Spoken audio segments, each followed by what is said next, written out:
5 राज्यों में हुए विधानसभा चुनाव में से 3 में बीजेपी ने सभी अटकलों को खारिज करते हुए जीत दर्ज की। मध्य प्रदेश, छत्तीसगढ़ और राजस्थान में बीजेपी ने बहुमत से ज्यादा सीटें हासिल की है।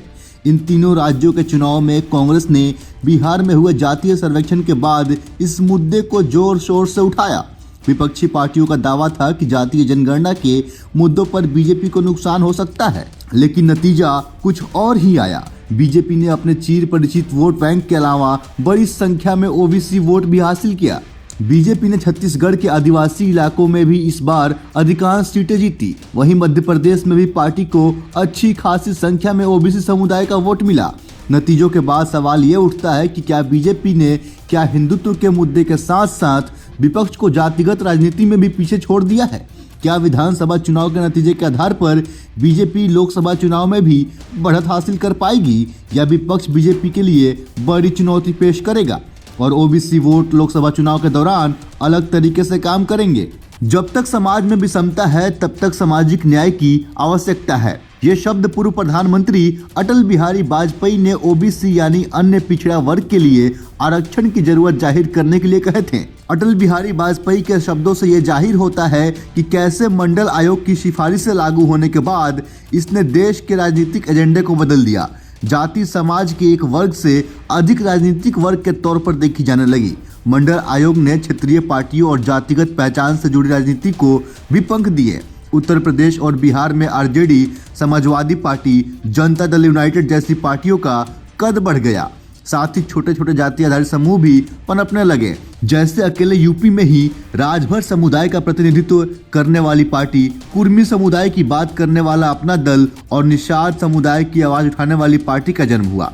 ये छोटी पार्टियां मुख्य धारा के राजनीतिक दलों के लिए अहमियत रखने लगी। राजनीति की यह धारा 1990 के दशक में बीपीसी की सरकार में अन्य पिछड़ा वर्ग के लिए नौकरियों और शैक्षणिक संस्थानों में आरक्षण की बात करने वाली बीपी मंडल आयोग की सिफारिशों को लागू करने के बाद शुरू हुई थी।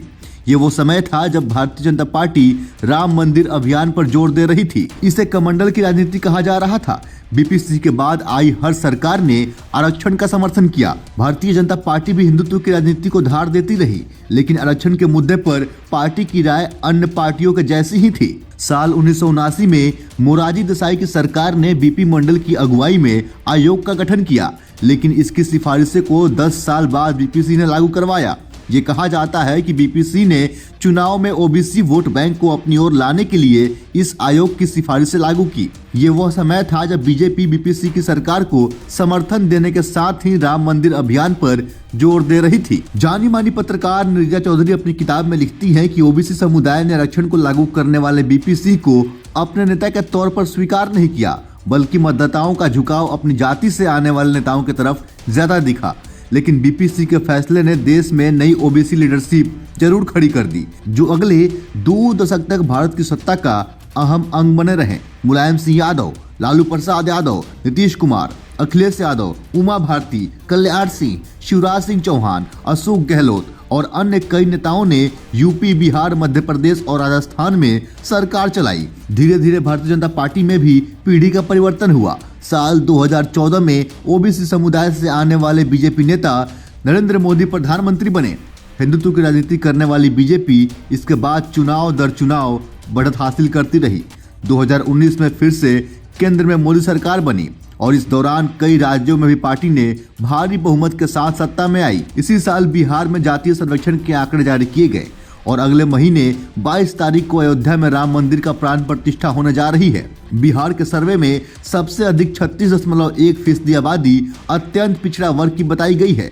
वहीं कुल हिंदुओं की संख्या 82% है। इसके बाद कांग्रेस सहित अन्य विपक्षी दलों ने देश भर में जातिगत गणना का मुद्दा उठाया। कांग्रेस नेता राहुल गांधी ने इस सर्वे का समर्थन देते हुए कहा कि भारत के जातिगत आंकड़े जानने की जरूरत है। उन्होंने कहा कि कांग्रेस का प्रण है जितनी आबादी उतना हक। ऐसा कहा जाने लगा कि बिहार में जातिगत सर्वे के आंकड़े के सामने आने के बाद बीजेपी को चुनाव में इसका नुकसान हो सकता है। जानकार इसे मंडल बनाम कमंडल राजनीति के तौर पर देख रहे थे। हालांकि लोकसभा चुनाव का सेमीफाइनल कहे या 5 राज्यों के विधानसभा चुनाव के नतीजों में यह मुद्दा बेअसर दिखा।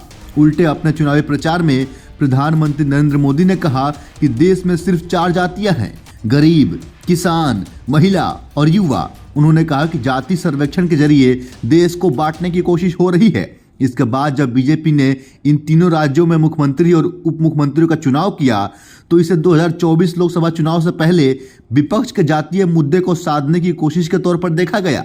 शिवराज सिंह चौहान, वसुंधरा राजे और रमन सिंह जैसे दिग्गज नेताओं को चुनने के बजाय पार्टी ने मोहन यादव, भजन लाल शर्मा और विष्णुदेव साय को मुख्यमंत्री पद के लिए चुना। हालांकि समाजवादी पार्टी के राष्ट्रीय प्रवक्ता कपिल श्रीवास्तव की नजर में मुख्यमंत्रियों के चुनाव के पीछे वजह जातीय समीकरण को साधना नहीं, बल्कि पार्टी में मोदी की हाँ में हाँ मिलाने वालों को अहम भूमिका में लाना है। मध्य प्रदेश की सीमा उत्तर प्रदेश से लगती है। ऐसे में मोहन यादव को एमपी का सीएम बना देने से बीजेपी यूपी और बिहार के यादवों का ज्यादा समर्थन देने में कामयाब हो सकेगी। इस पर कपिल श्रीवास्तव कहते हैं कि उत्तर प्रदेश में योगी आदित्यनाथ को चुनकर जिस तरह से मोदी शाह ने अपने हाथ जला लिए, इसलिए इन्होंने तीनों जगहों पर बैक बेंचर्स को फॉरवर्ड किया है ताकि 2024 से पहले वहां पर हाँ में हाँ मिलाने वाले की नियुक्ति हो सके। उन्होंने अपने समक्ष नेतृत्व को बैक बेंचर बना दिया है। लेकिन वहीं ओबीसी उत्तर प्रदेश और बिहार की राजनीति का अहम हिस्सा रहे हैं। लेकिन बीजेपी ने गैर यादव ओबीसी के बीच एक मजबूत आधार बनाकर समाजवादी पार्टी और आरजेडी के यादव मुस्लिम कॉम्बिनेशन को पीछे छोड़ दिया है। साल 2019 में बीजेपी की जीत के पीछे यह वर्ग प्रमुख कारण रहा। मध्य प्रदेश में 50% ओबीसी मतदाता है। मध्य प्रदेश के बीजेपी की जीत में ओबीसी समुदाय के वोटरों की बड़ी भूमिका रही है। पार्टी ने यहां ओबीसी समुदाय के मोहन यादव को ही सीएम बनाया, लेकिन साथ में ब्राह्मण राजेंद्र शुक्ला और अनुसूचित जाति से आने वाले जगदीश देवड़ा को डिप्टी सीएम बना दिया। छत्तीसगढ़ में आदिवासी इलाकों में मिली बढ़त को ध्यान में रखते हुए पार्टी ने इसी समुदाय के विष्णुदेव साय को सीएम पद दिया है। इसका फायदा पार्टी को ओडिशा और झारखंड में भी हो सकता है, जहां अच्छी संख्या में आदिवासी हैं और लोकसभा चुनाव के बाद यहां भी विधानसभा चुनाव होने हैं। राजस्थान में भी पार्टी ने ब्राह्मण सीएम के साथ राजपूत और दलित समुदाय से आने वाले 2 डिप्टी सीएम भी नियुक्त कर दिए हैं। लेकिन क्या इन चेहरों के सहारे बीजेपी यादव मुस्लिम समुदाय के बीच मजबूत समर्थन रखने वाली और मंडल आयोग का समर्थन करने वाली समाजवादी पार्टी और राष्ट्रीय जनता दल यानी आरजेडी जैसे दलों को पछाड़ पाएगी? क्या पीछे छोड़ पाएगी? बाकी इस पे आपकी क्या राय है? आप अपने हिस्से का राय हमें कमेंट के जरिए अवश्य बताएं। फिलहाल के लिए इतना ही। ऐसे ही अन्य खबरों को देखने के लिए बने रहें सहारा समय के साथ। अगर आप हमें फेसबुक पर देख रहे हैं, पेज को लाइक करें, फॉलो करें। अगर आप हमें यूट्यूब पर देख रहे हैं, चैनल को सब्सक्राइब करें। बहुत बहुत धन्यवाद।